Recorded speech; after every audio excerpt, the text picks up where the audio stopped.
it's Alex. Welcome back to my channel. I'm here today to talk about my quest to find a new shirt pattern that fitted the Sew 50 visible category. A few weeks ago I did a fabric haul video and I showed this fabric here, which was always destined to be a shirt. I bought it from Lulou Designs and it's obviously zebra. Viscose Twill from Mind the Maker. It's fabulous quality, it's great for making shirts. But I've made a few of the same old patterns and I was kind of in the market for something new shirt-wise. And I think I said then that my thinking was that when it's something like a shirt, of which there are many options and many patterns out there, then it would be really nice to buy from a company that favour models who are over 50.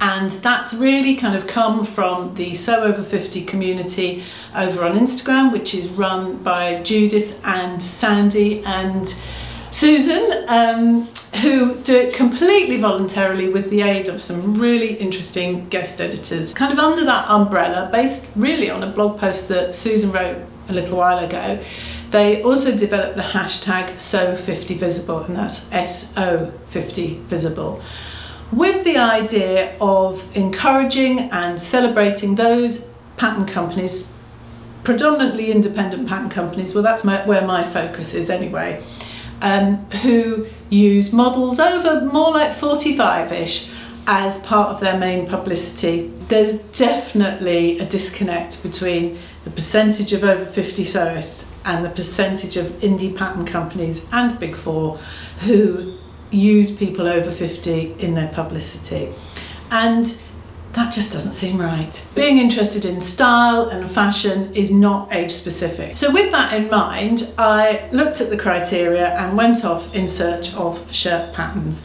And I've got to be honest, I had to kind of widen the criteria beyond the ones that the ladies at Sew Over 50 use. I had to kind of broaden it really to make it more about the pattern company. My thought is that I'm going to run through all the options that I found and everything that was available, and it's quite amazing how many different styles of shirt there are out there. So I'll pop back here at the end, but for now we're going to head over to the internet.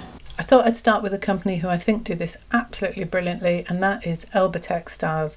This is their landing page and straight away we see a whole range of people. One of the things I love about the way Lauren does this, it never feels like it's tokenism with her, and everyone looks so cool in these images. And this is the shirt they have. It's the Cornell shirt. It's collarless. It has two placket options, so one which is the pop over and one where you have a placket going all the way down to the hem. It's dropped shoulders. It has the standard yoke at the back with a pleat. It is gender neutral, so that it doesn't have darts. I'm not quite sure how that's going to work if you're somebody with a bigger bust, but perhaps because it's the oversized style it'll be fine. Great size range as well. It's a fabulous looking shirt. I've not made this one, but Lauren's instructions are always fab. And now on to naughty bobbin patterns. They have a knit shirt pattern. It has all the elements you would expect in a classic shirt. It has a collar and a grown-on placket. It has a yoke at the back. The sleeves have cuffs, but it's made from knit fabric. So that's going to bring some interesting elements to it. It would be wonderful to wear and an awful lot easier to fit. It looks like a really fab one to try. Then onto the sewing workshop. This is run by Linda Lee, who is this lady here. She's a bit of a sewing guru. I've not made any of her patterns and I'm so glad that I've come across them. She has some really interesting designs. This shirt's quite different from the classic shirt, as in it's short sleeved, oversized and drapey. Not got a set in sleeve as such, so they're really nice big drop shoulders, but it does still have a standard collar and a placket. Lines at the back, so you could do colour blocking or top stitching. There's a lot you could do. They also have another couple of shirts. There's the Florence Shirt. So it has many of the features you'd expect in a classic shirt, but it also has this tucked element around the hem, gives it a kind of a tulip shape. Breast pocket has got pleats in it, but it also has the mock placket at the back. So it's a really different take on a classic shirt. And this is the Frankie shirt, which again has some really interesting style lines. Whilst it has a front placket and a collar, the collar's really unusual. It can stand up or be turned down. It has some really interesting seams at the back and also under the arm. They've done some fabulous colour blocking. So just going to show that not all shirts are necessarily the same. Now I'm onto the Maker's Atelier. This is their landing page. They seem to use models over 45 very frequently. And they have a number of shirts, but the most recent one is the lounge shirt. And this one's a little bit different because, as you can see, it's very oversized and I guess ideal for lounging in. The main difference with this one is that it doesn't have a collar with a collar stand. It also doesn't have a yoke, so it's a lot simpler to sew. So this style is a great one to start off with if you've not made shirts before. And I've included this pattern, which is a dress. It's the oversized shirt dress, and that's because most shirts can easily be transformed into a dress and most shirt dresses can be easily transformed into a shirt. And again, it's oversized like the name. It doesn't have a collar stand, it doesn't have a back yoke. I don't even think there are cuffs and plackets on the sleeve. Another offering from the Maker's Atelier is the box shirt. Again, it's a loose fitting shirt with a camp collar. It's very similar to the lounge shirt without being quite as oversized and drapey, so somewhere between that and a more classic shirt.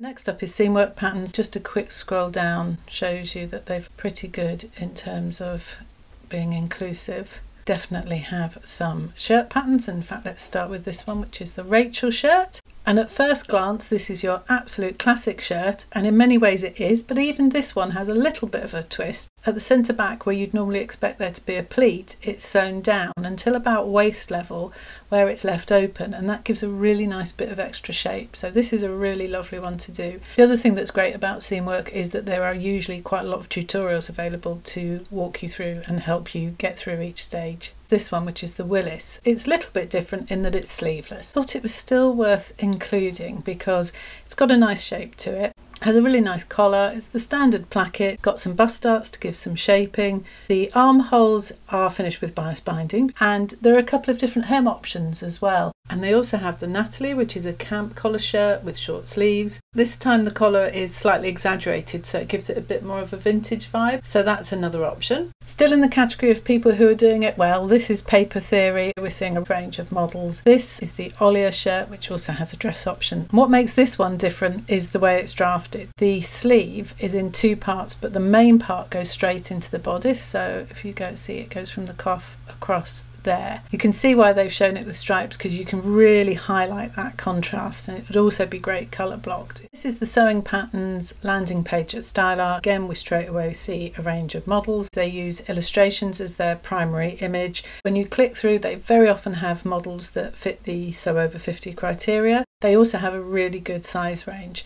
Loads of shirt patterns, so I'm not going to be able to go through them all. This one here, the Monty Shirt, is one that I made a while ago. That's the one that had the interesting flaps over the boobs. A couple that stand out are the Martha Overshirt. It's completely flat at the front with a grown-on sleeve, and then you've got this fabulous draping at the back. I thought the Roxy Shirt was one that was good to look at. This one has all the style elements of a standard classic shirt, but it also has this crossover at the back, gives just an extra element. And they also have some more fitted styles, like this one here, the Brenda blouse, which has ruching along the front there, which gives you shape around the bust. Noticeably, this one is called a blouse, and sometimes they also refer to them as tunics. If I saw someone wearing this, I wouldn't say that's a nice tunic. I thought the Angela blouse was good to look at because it has the gathering across the top yoke, which sometimes is a really nice flattering look, and I don't think we've encountered any of those just yet. Okay, I'm going to head away from Style Art, but obviously they have plenty. This time I've headed to Love Notions, and what's nice about the way they promote their patterns is they heavily feature their pattern testers and all their customers. What that means by its very nature is that they're really inclusive. They have the Melody Dolmen shirt. This is a really lovely, simple, short-sleeved shirt with a camp collar. It has a tie front option. It has a shirt tail hem, nice and easy to put together. Lovely Kristen over at Atelier Society has good things to say about them, and I trust her. So this is definitely a really good company to go and have a look at. This is the landing page for silhouette patterns. I have to say I found this website very difficult to navigate. It's not very intuitive. As you can see, I'm sure there are lots of shirts in there. I just didn't find it easy to seek them out. I found this one here, Stephanie's blouse. I thought this one was a little bit different because it has the princess line shaping at the side. Again, it's a camp collar and no cuffs, so it's quite a simple one to sew, but it does need to be acknowledged they are definitely using a wide range of models. So if you want to go and have a good old rummage through here, let me know if you come across any. Now I'm over at Tessuti Patterns, and they're another company that do this really well. They have the Jack shirt pattern, which is a more unusual one. So whilst it still has the collar and the placket, the side seams sort of swing round to the front and the hem is asymmetrical. So you've got this point where they come together at the sides. They also have the Audrey shirt, which is unusual because it has front ties, means it gives you a little bit more shape. And again, it creates an interesting asymmetrical hem. I wanted to acknowledge that a lot of indie companies are not going to have the budgets for a wide range of models. A lot of the time designers model their collections themselves, but there are ways they can still include models over 50, and the obvious one being social media. So I had a look at their Instagram feeds to see if they're promoting their customers and pattern testers that are in the over 50 category, and some companies are doing that really well, so I wanted to acknowledge them. And that brings me to the assembly line. When the oversized shirt pattern was released recently, they very heavily featured their pattern testers in all their launch publicity. And in fact, it was a photo of this lady, Juud, who is an amazing example of somebody over 50 with style. She's given me permission to use this, by the way. And they're fabulous at sharing images from all their customers. And not only that, they've got a blog on their website where they do a Meet the Maker section, and there's a whole interview with Juud there. I think it's a good way of including a diverse range of people in the publicity. So let's look at this shirt. It's got all the classic styling of a shirt. Obviously it's oversized, and it's kind of almost somewhere between a shirt and a shirt dress, so easily adaptable. But the thing I love about it is that it has pockets, and I'm really keen to make this one. This is Helen's closet, and if you look at the page here when I scroll down, you can see that Helen uses a range of models, and that's replicated when you click through to the patterns. And if you check out her Instagram feed, she's great at promoting over 50s in the images there as well. As you can see, it comes with a tie front option. It has the camp collar and short sleeves.